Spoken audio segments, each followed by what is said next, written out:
On This Is Exclusive tonight, we focus on the big India's chip mission. What does that really mean in terms of the investment that has been given by the government? Joining us on this special broadcast is Union Minister Ashwini Vaishnaw. Sir, thank you very much for speaking to Republic TV. Let me straight away begin by asking you, successive governments have tried this in the past. We've seen that somewhere down the line, it hasn't really worked out. To begin with, how has it been different than what it was in the past in terms of the challenges? We'll come to it a little later, but what has really worked this time? You're absolutely right. India's semiconductor quest started way back in 1962. Attempts were made in 1970, in 80, 84, in 2007, 2011. Many times attempts were made, but the clarity of vision, the clarity of thought that our Prime Minister has, that kind of clarity was missing earlier, and commitment to developing a high-tech technology, high-tech industry like this, and the focus on Make in India, all these things combined have really made a big difference this time. Now we have 4 good large units which will basically set the entire foundation. We have focused on getting the ecosystem in, because fab is very, very complex. Close to 16,000 different types of things go in getting a chip done.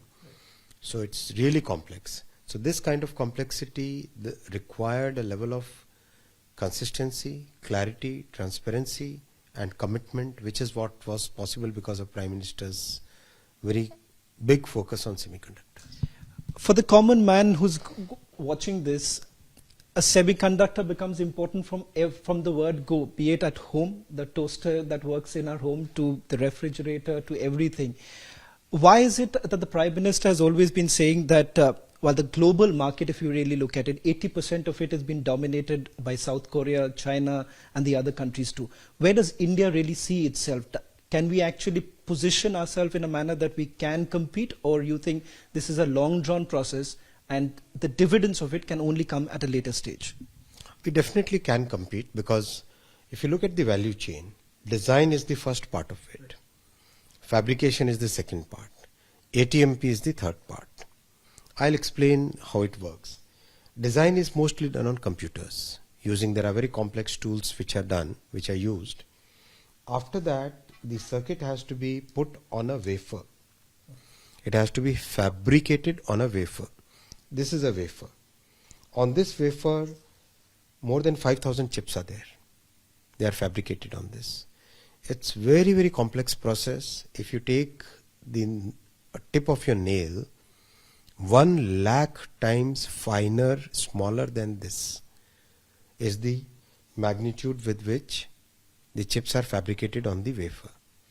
Once you fabricate it, it has to be taken out, which is again minuscule, you cannot see it with your eyes. Then it has to be ATMP'd.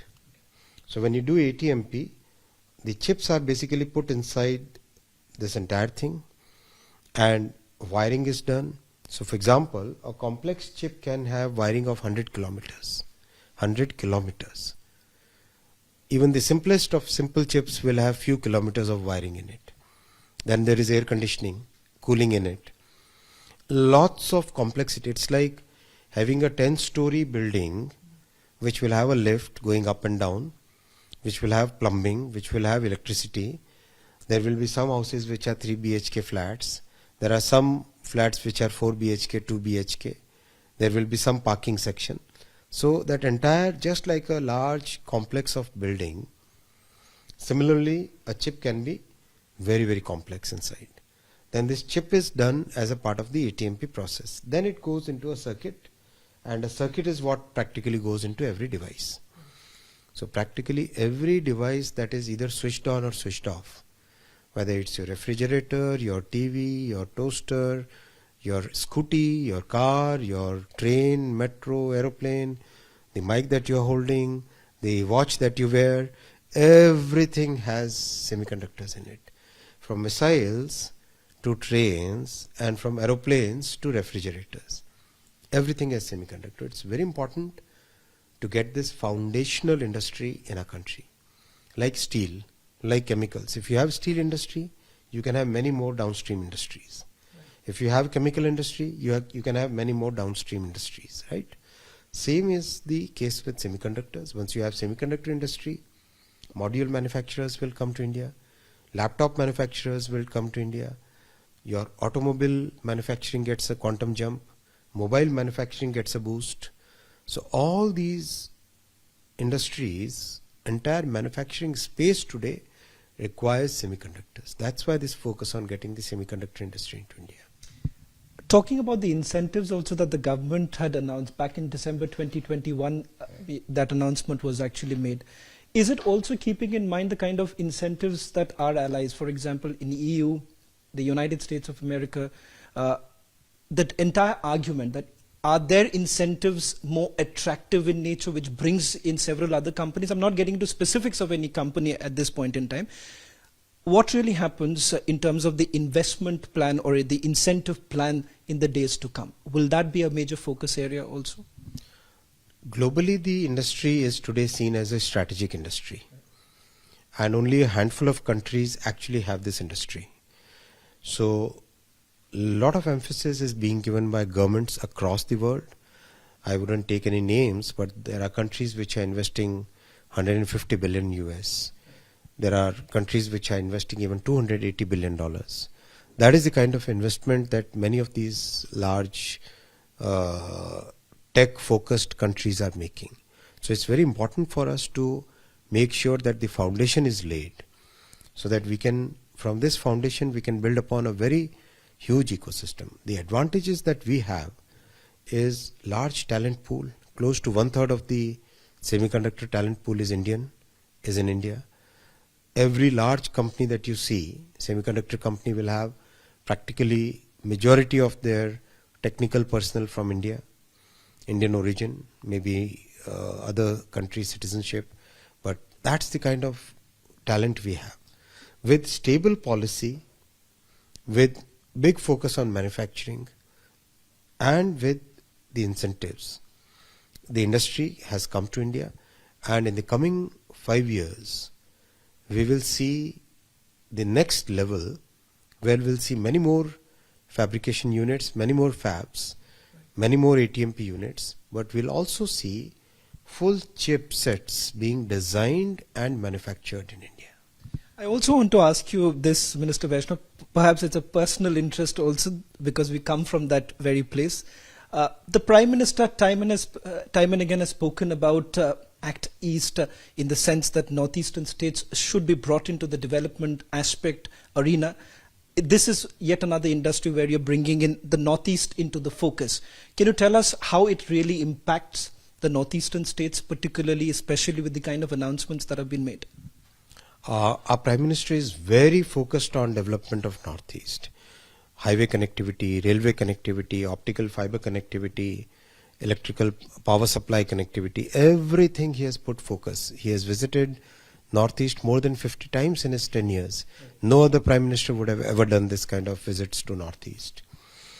And today, such a high-tech industry, like semiconductor industry, Prime Minister has approved the proposal of Tata Electronics to set up the semiconductor unit in Assam, and this will become a major boost. It's a 27,000 crore investment. This will create large number of downstream industries. We can very clearly see electronics manufacturing going into Northeast in the coming years. So there is very big focus on getting the high-tech industries to Northeast because this is where the future is. So how do you see that really panning out, particularly in the states like Assam? Do you see that would it be spreading to the other northeastern states, or right now the focus would essentially be keeping in mind the logistical aspect, the infrastructure development that has already taken place in the state of Assam? Does it spill over to the other states also? I can clearly see it will benefit the entire Northeast. Minister, let me also take one more question with regards to the talent pool that you made a mention. Earlier, most of our talent pool, particularly when it comes to the semiconductor industry, had to move out because the opportunities were less. R&D becomes another big challenge because we did not have that facilities were not available in the past. So how does that really change? Is that also a focus area right now?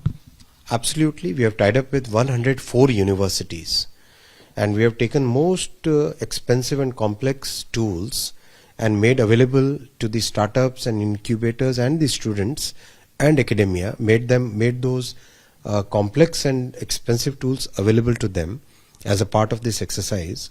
So 104 universities are today getting opportunities to design, to learn, to do research and come up with new types of solutions. New ideas can be tested.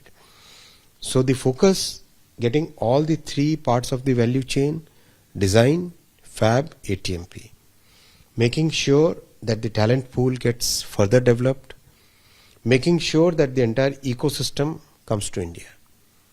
This becomes the full semiconductor industry, and then comes the downstream industry. Downstream is all your electronics manufacturing, automobile manufacturing, everything. And the upstream is hundreds and hundreds of chemicals and gases. So this is the complete picture. So with this part coming in, the upstream will develop and the downstream will develop.